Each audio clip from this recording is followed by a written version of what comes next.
And I said, the bad news is we had a fire at the building, and you could hear him just fall off the phone.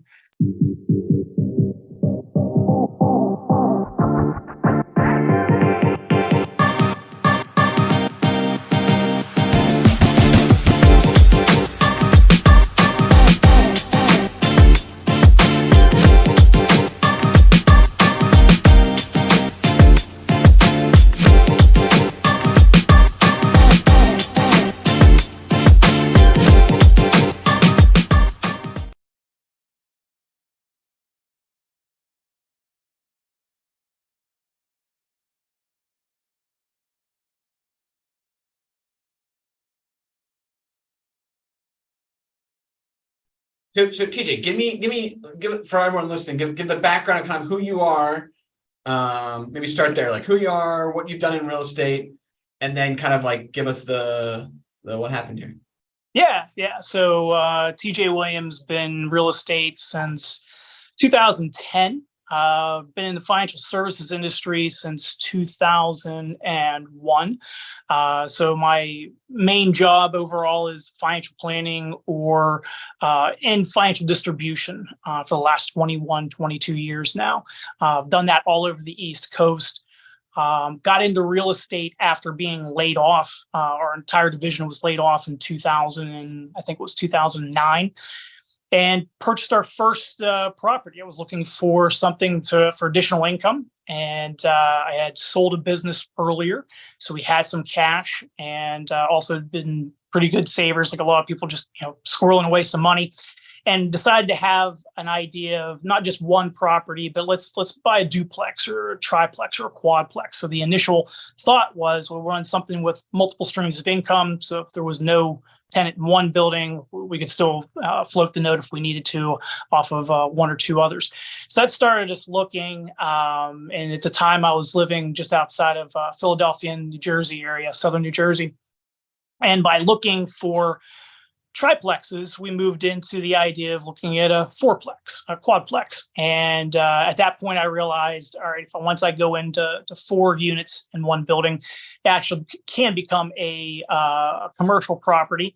And then through those searches, we ran across a couple of these really small, unique self-storage facilities. And in and around the Philadelphia area, Eastern Pennsylvania, where we were, there are a lot of these, row homes that were built back in the 50s or early 50s, right after World War II. And behind them, there was a string of garages, if you will, that went with the row homes. And so they're all over South Jersey. They're all over Philadelphia. And so we started finding these. And I saw a couple of them that were for sale. And I looked at it and kind of ran the math on it real quick. And I thought, well, there's really no, nothing to really think about it. There's no electric, there's no water.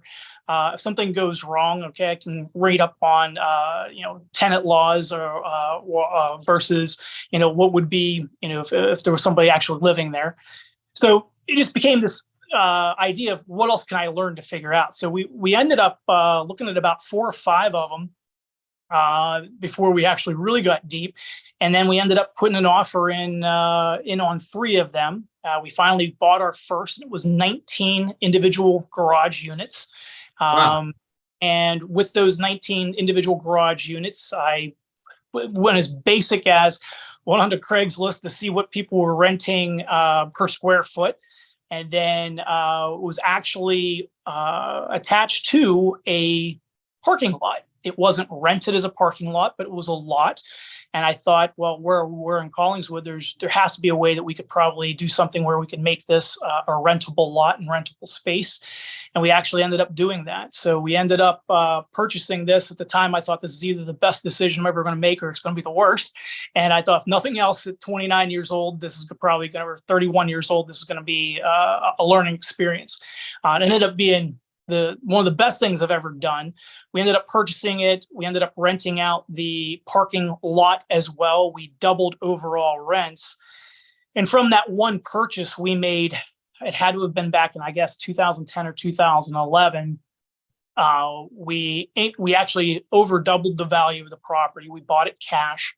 We ended up, before I even knew what the a BRRRR strategy was, or it was kind of the thing that people spoken about, we actually were able to go back, take more out than what we purchased it for, using that along with the cash flow that we had saved over the last 4 years. And that's what we ended up using to purchase 28 total units over the next 3 or 4 years.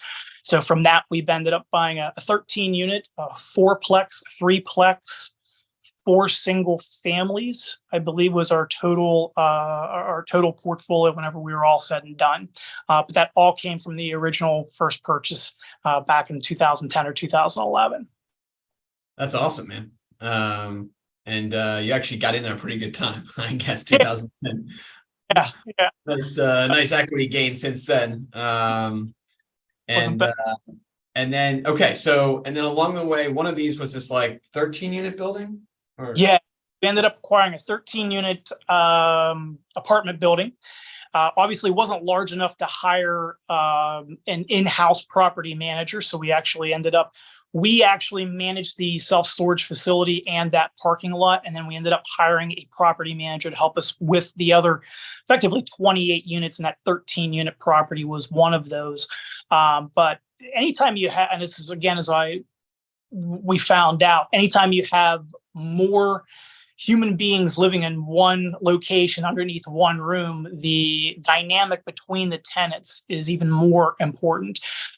So it became very, very high touch management, not just from the management team, but also from myself as well. So the property was in Harrisburg, and that's where the majority of the properties were. I live just outside of Philadelphia, so it was about a 2-hour drive out to the property.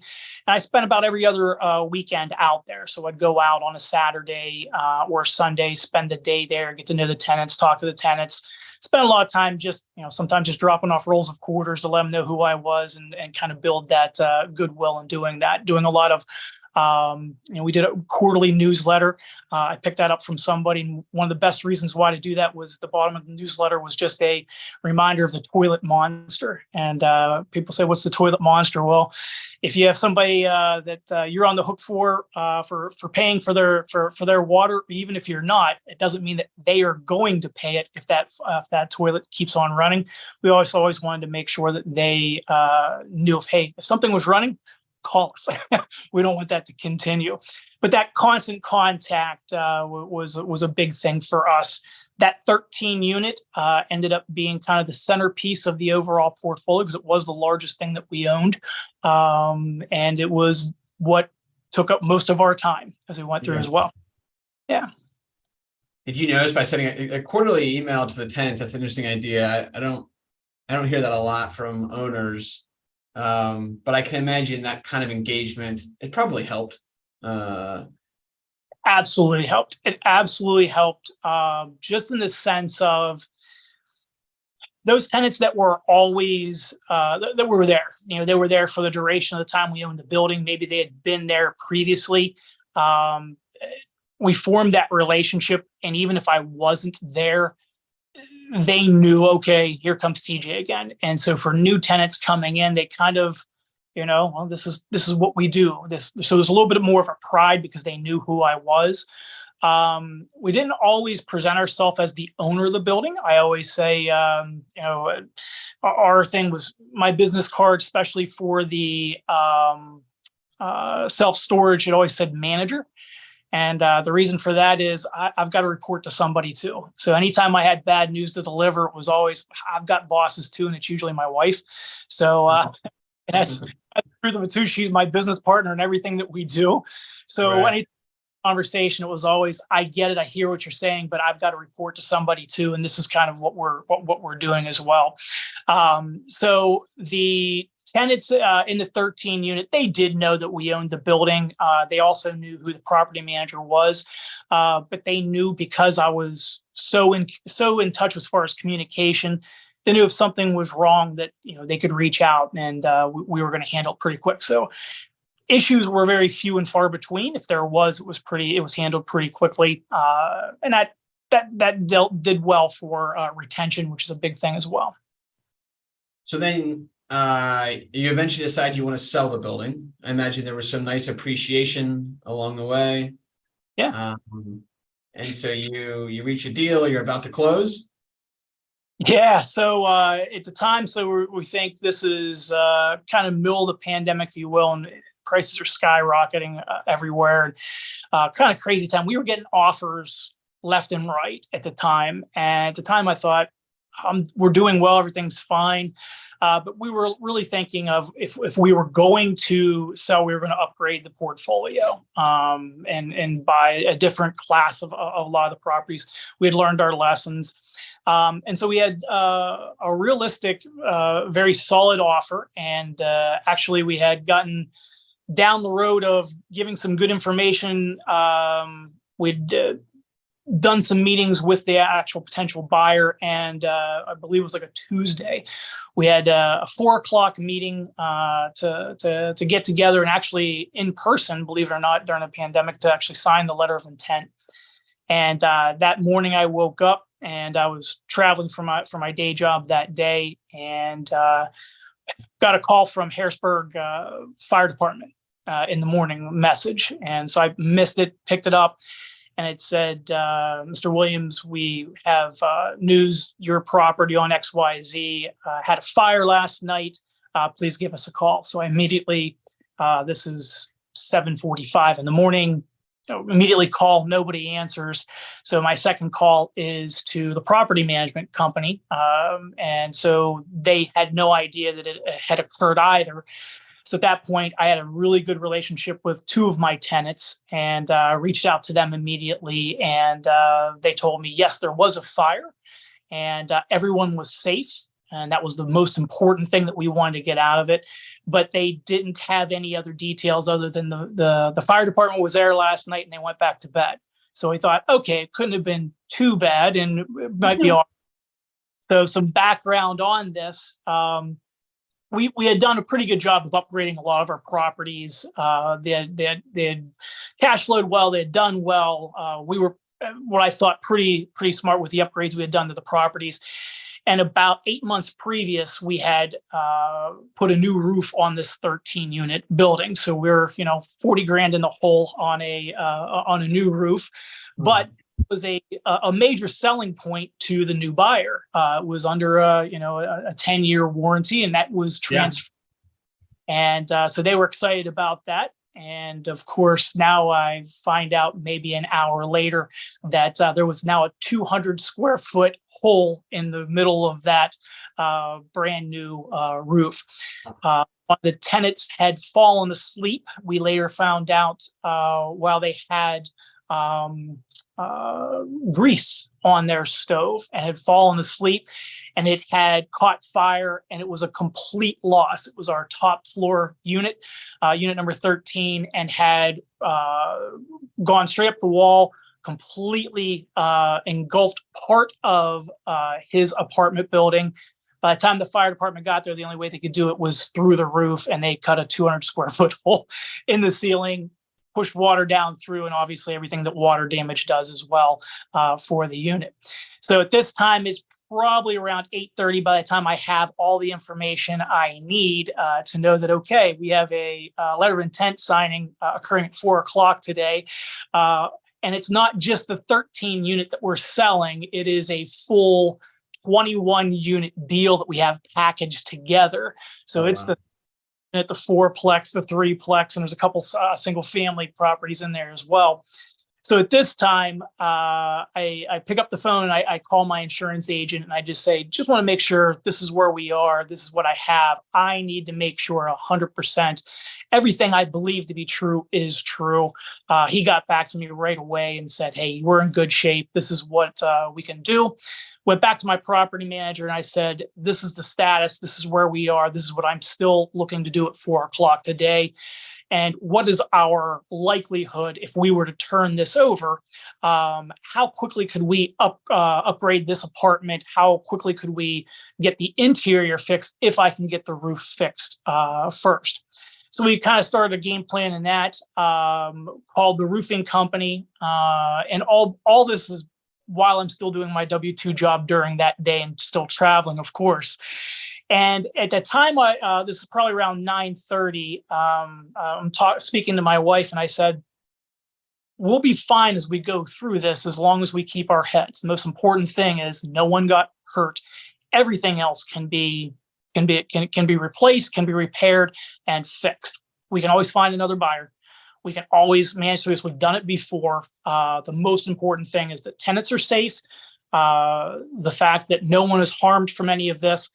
We'll be able to manage through this. In fact, we'll probably be able to make this a good feeling for the tenants, because there'll be something we have to do that they know that, hey, we're here for them. So it'll be a good play on, goodwill in some way, shape, or form. We'll be able to.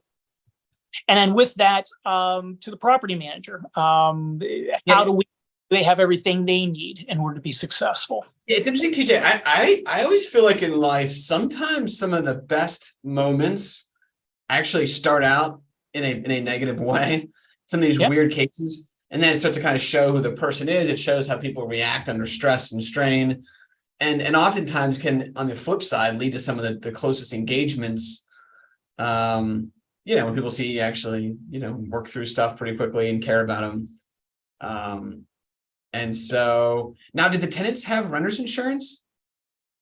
So that's a great question. So he actually did. So he did have, yes, he did. He did. Because one of the things we were a big push on was make sure you have renter's insurance. Did that cover for you? So his renter's insurance covered his belongings, and there was something else he covered. It was a mix between his and ours. I'd have to go back and go through that again, figure that out. Because a lot of times, actually, it's a win, because a lot of times your insurance is going to have a deductible or something. And I've seen cases where the renter's insurance will cover basically the deductible, and then your insurance homeowner's insurance will jump in at whatever the max, is $100,000 max, and maybe you had a $200,000 loss here or whatever. But it actually ends up, these situations can end up okay, because you probably were able to fix up the unit then. So that was the big thing at the very end. Kind of the silver lining of the entire story was, we called the roofing company, and we had done a couple of buildings with this roofing company, had formed a pretty good relationship with them, and referred them to some other landlords in the area. So we had a good relationship. So as soon as I called him, he kind of laughed. He's like, "I just saw you, not even 8 months ago for this. I remember it well."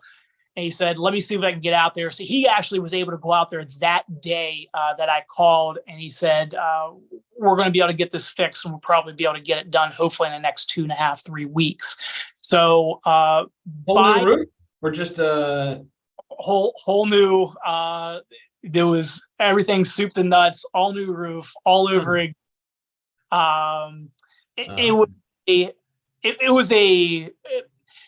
give the tenants a lot of credit, because if you've ever put a roof on and everything that goes involved in that, and the noise and all of that, and then to have this occur, and then again to have them come out and do it again, they were just great troopers. So we kind of made it kind of like a community thing of, hey, we're here together. Let's do this again. We had a whole thing happen with, there was a mattress that somebody had left in a dumpster, and one of the property management employees flipped over the mattress trying to clean it up while I was there, and there was a skunk underneath it. So he got sprayed, and so I ended up stopping by and dropping off a case of beer for him and in the office. One of those, so it just became this whole ongoing, hey, we're going to make this all right, because it's going to be a great story for us years down the road of all the crazy things that occurred through all of this. But the ending really was, maybe around 11 o'clock or 11:30, I had enough information to know that we were going to be in a good shape, in a good position to have a fully renovated unit with a brand new roof, everything cleaned up. And then the additional point to that was I made a call to one of my tenants who had always wanted to get to the top floor. And she actually, we didn't have any Section 8 in this building, but we did have some non-for-profits who placed tenants in this building for us. So when I called her, I said, I will have this unit cleaned up. We will have it actually really nice. Would you have any interest in moving upstairs? When she said yes, I immediately called the not-for-profit and I said, hey, currently she's at $600 a month on this, but this is going to be $750. So it's going to be a brand new unit. This is what it's going to be. And they said, absolutely, she's one of our, long-term, we're okay with that. So we ended up taking her unit from 6 to 675, and then the brand new unit went from 550, which is what the original person who was in that unit, he had been there for 21 years. And since he was there for so long, no one ever increased the rent for him much at all. Right. So whenever we upped his rent, or we upped that unit rent, when that unit went under construction, we had to move him. I was very fortunate. We had one unit in the entire building that was open. It was right across the hallway. So myself and the property management company helped him move what he had into the other unit. And so he was over in the next unit, but we were able to obviously increase rents on 2 units and actually a third, his unit as well. So the good news was we're able to have the unit completely redone, beautifully, brand new roof, still keep the warranty. And the way I positioned it at right around 11:30 or noon, I called the real estate agent. I said, I have good news and bad news. And I said, the bad news is we had a fire at the building and you could hear him just fall off the phone. And I said, and there's a 200 square foot hole in the top. I said, the good news is it's all going to be wrapped up and done by the time that we actually sign the full, sales agreement. And I'm not going to increase the price that we've negotiated already. So you're going to get it for the same thing, but a brand new unit and more overall income. So I think they'll be happy with everything. So that's exactly what ended up occurring. Ended up being a really smooth transaction. The tenant moved upstairs. The other tenant who had the fire moved across the hallway. And they got a beautiful unit 13 and rent was increased. It ended up being exactly that. So definitely one of those, nothing's good, nothing is bad. We just need to be deliberate about how we react from here on and make sure we're handling things properly for everybody. Yeah. I mean, it's kind of one of those weird things. If all you knew was you're about to sell a large portfolio with some serious money to be made, and you have a fire in the crown jewel of the portfolio, that feels like disaster. It's kind of wild to think that, the combo of insurance and kind of walking everyone through this and moving some people around the building, you can actually net out to really a better place. And then, the buyer's probably thrilled. They got at the end of the day, they actually got a nicer asset. It actually, because of it actually even gets better because of it. The property actually appraised higher.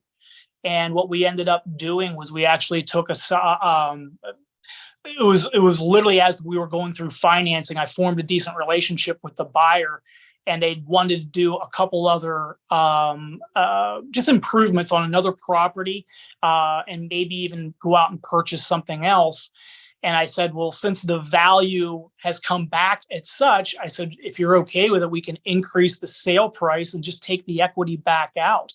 So they ended up netting out at the closing table another $50,000 on their side, plus a brand new unit, plus higher revenue. So everyone kind of walked away, high-fiving, shaking hands, saying this was a great deal all the way around. And it all started with a 745 message that said, hey, you had a fire at your house. It's been one of those things happen for a reason at the right times whenever they occur. So it was good. Cool, GJ. Well, hey, man, thanks for giving us the story. It's pretty wild. The timing of it in particular. Anytime you have a fire, it's wild. But the fact that you're about to sell a portfolio and then for everything to kind of end up working out basically exactly how you originally had it planned is pretty nuts. And it's awesome. Well, By the way, I think to kind of go full circle, I'm sure it didn't hurt that you had good relationships with your tenants where you could kind of play a game of Tetris and move people around the property. Yeah. That you can't underestimate. It's every business we're in is a people business, right? It's a contact sport, right? Everything you do, doesn't matter what business we're in. The more transactional you are in anything in life, the more you lead yourself to, at the whims of whatever occurs. Yeah. Yeah. That's well said. I think that's right. I think it's like, when there's that deep relationship, you always give people the benefit of the doubt. You're always willing to think through other alternatives to help people out. When it is transactional, even if you're bank, right? If you actually know the bank person compared to all you're doing is online banking and you have no relationship there, when another opportunity comes, you're going to move banks because you don't have that same fondness of the people. You got it. Chad, I appreciate the opportunity to share it. And it's always a pleasure to catch up. It's great. Yeah, man. Thanks for joining here. Glad we got the tech all figured out. We'll talk soon, bud. Sounds great. Chad, again, always a pleasure. Take care. Take care, bud. See ya.